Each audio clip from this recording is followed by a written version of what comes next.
I stood in my mother-in-law Patricia's immaculate kitchen, watching her expertly arrange deviled eggs on her prized crystal platter. The same platter she'd been using for family gatherings since before I married her son David 12 years ago. The same platter I wasn't allowed to touch. "Emma dear," she called out without looking up, her voice syrupy sweet but with an edge that could cut glass. "Why don't you go set the table? The adults have everything under control in here." The adults? As if I, at 34 years old, was somehow still a child. I caught my sister-in-law Amanda smirking as she stirred the gravy, sharing a knowing look with Patricia. They were quite the pair, mother and daughter, united in their mission to remind me that I'd never truly be part of their prestigious family. "Of course, Patricia," I replied, keeping my voice steady. I learned long ago that showing any sign of hurt only gave them more ammunition. As I gathered the plates, I heard Amanda's stage whisper, "Remember that casserole she brought last Easter?" I thought Dad was going to choke. "Thank goodness I had a backup ham ready," Patricia responded, loud enough to ensure I wouldn't miss a word. You never know what creative dishes some people might try to introduce to a family dinner. I gripped the plates tighter, willing myself not to react. If only they knew.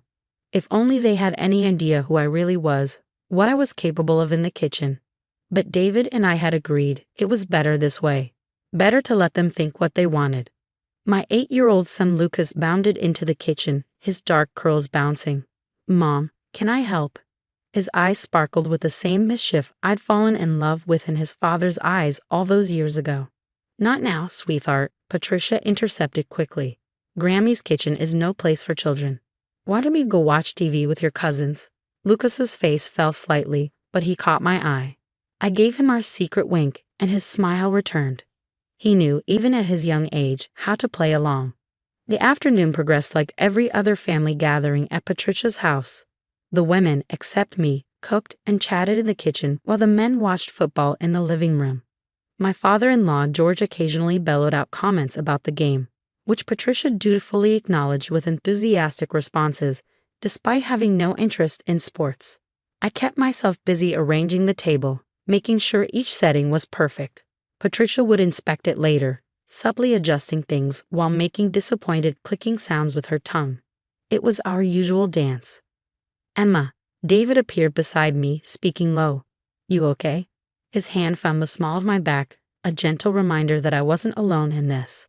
"I'm fine," I assured him, leaning into his touch slightly. "Just the usual." He glanced toward the kitchen where his mother was loudly praising Amanda's gravy-making skills. "We could tell them, end this whole charade." I shook my head. "Not yet. The timing has to be right." David sighed but nodded. He understood.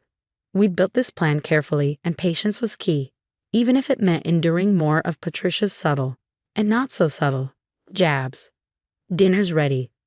Patricia's voice rang out with the authority of a general commanding her troops. "Everyone find your seats." The family filed in, David's brothers and their wives, Amanda and her husband, the various cousins and their spouses. A small army of children rushed to the kids' table in the corner, Lucas among them. He caught my eye again and grinned.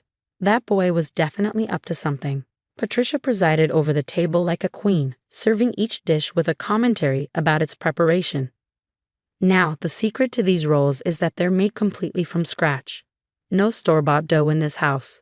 Her eyes flicked to me meaningfully. Last Thanksgiving, I brought dinner rolls from the local bakery and she'd never let me forget it. "Mom's always been the best cook in the family," Amanda added, shooting me a smug look. "No one can compete with her traditional recipes." I took a sip of water, hiding my smile. If they only knew how many Michelin-starred restaurants had tried to compete for those very recipes. "Speaking of cooking," Patricia began, and I tensed, recognizing her story-time voice. "Did I ever tell you about the first time Emma tried to help in the kitchen?" She didn't wait for an answer. It was right after she and David got married. She actually thought she could improve my grandmother's green bean casserole recipe. She laughed, a sound like tinkling crystal. Imagine trying to improve a family recipe that's been passed down for generations. The table responded with appropriate chuckles. I felt David's hand squeeze my knee under the table. Now, Mother," he started, but Patricia wasn't finished. Of course I had to step in before she could ruin the dish completely. Since then, Well, she spread her hands magnanimously. We've all found it's better if Emma stays out of the kitchen during family gatherings. Some people just aren't meant to cook. That's when Lucas's voice piped up from the kids' table, clear as a bell. But Mom's food is on TV. The dining room fell silent. Every head turned toward my son, then to me. Patricia's fork clattered against her plate.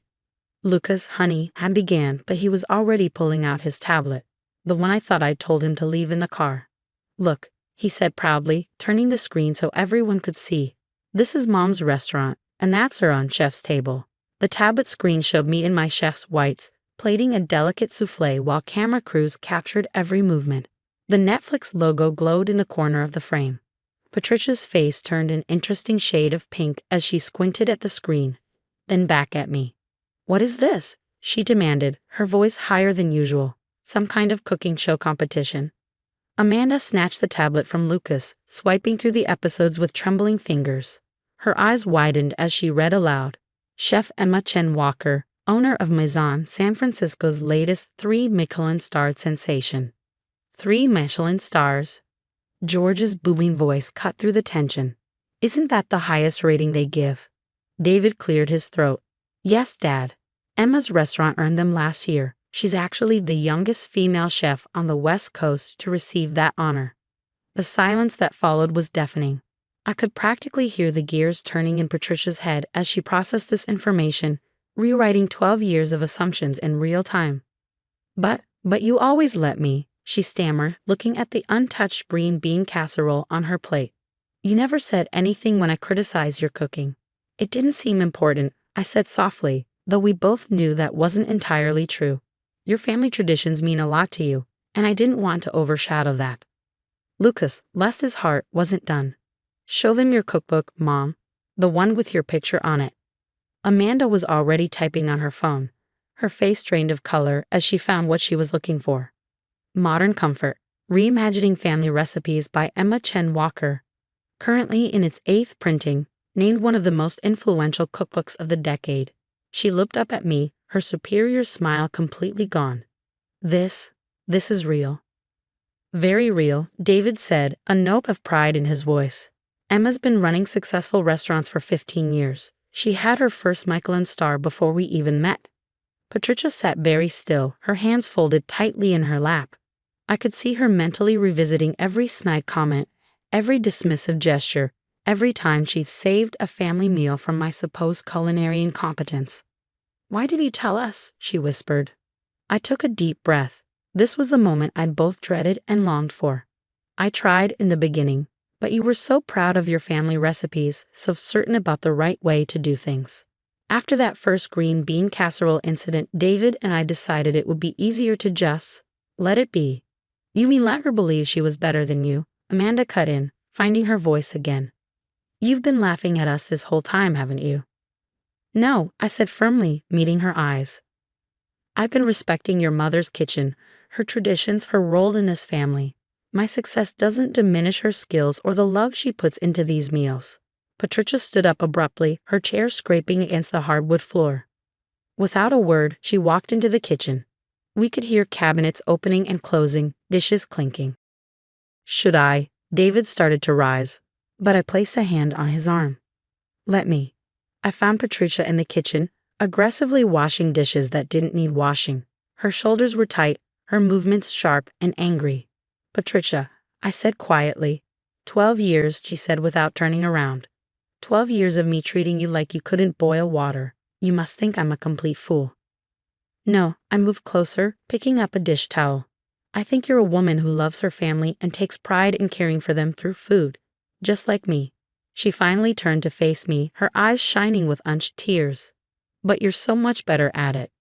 All those fancy restaurants, awards, television shows. Different doesn't mean better, I said, drawing the plate she handed me. You know what Lucas asked for last week when he was feeling sick? Your chicken noodle soup. Not my French consommé or Japanese ramen, your soup, made exactly the way you make it. Patricia's hands stilled in the soapy water. Really?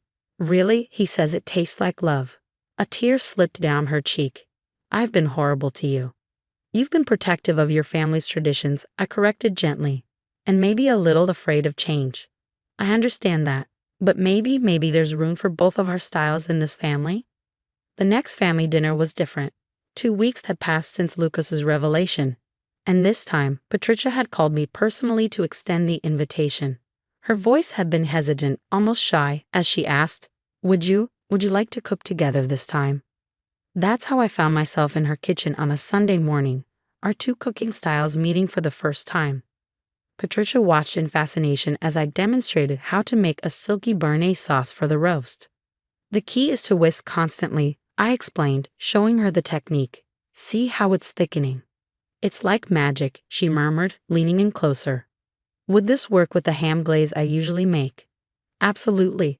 Want me to show you? Amanda arrived early, hovering uncertainly in the kitchen doorway. The smug superiority was gone from her face, replaced by something that looked almost like embarrassment. She watched us work together, her mother and me, until Patricia finally said, Amanda, come learn how to make this sauce. Emma's technique is remarkable. Slowly, tentatively, Amanda joined us at the stove. And just like that, the kitchen had room for three. Lucas burst in later, waving a fresh batch of printouts. Mom? Grammy, can we make these next time? He spread the papers on the counter, recipes from my restaurant, printed in his childish enthusiasm. Patricia picked one up, studying it. Herb-crusted rack of lamb with mint gastrique, she read slowly. I've never made anything like this. We could make it together, I offered. And maybe you could show me how to make your famous dinner rolls. Lucas says they're better than the ones at my restaurant. Patricia's eyes lit up. They were my grandmother's recipe. She taught me when I was just a girl. She paused, then added softly, I'd love to teach you. The family filed in for dinner, doing double takes at the sight of the three of us working side by side in a kitchen. David caught my eye and smiled, giving me a subtle thumbs up. Everything looks amazing, George declared as we set out the dishes, a perfect blend of Patricia's traditional favorites and my modern interpretations. My béarnaise sauce sat in her grandmother's gravy boat, a symbol of old and new coming together. Try the rolls, Patricia announced proudly. Emma made them this time, with a few little tweaks to my family recipe. They're even better than the original. Amanda served the sauce, explaining the technique to anyone who would listen as if she'd been making it all her life. The pride in her voice was genuine, the competitiveness replaced by enthusiasm for learning something new. As everyone ate and praised the food, Patricia leaned over to me. I've been thinking, she said quietly. Would you teach me more?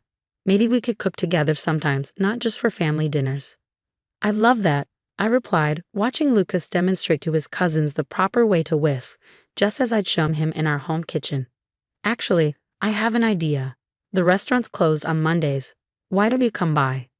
I could show you around. Maybe we could cook lunch together. In your professional kitchen, Patricia's eyes widened. Oh, I couldn't possibly. I wouldn't know what to do in a place like that.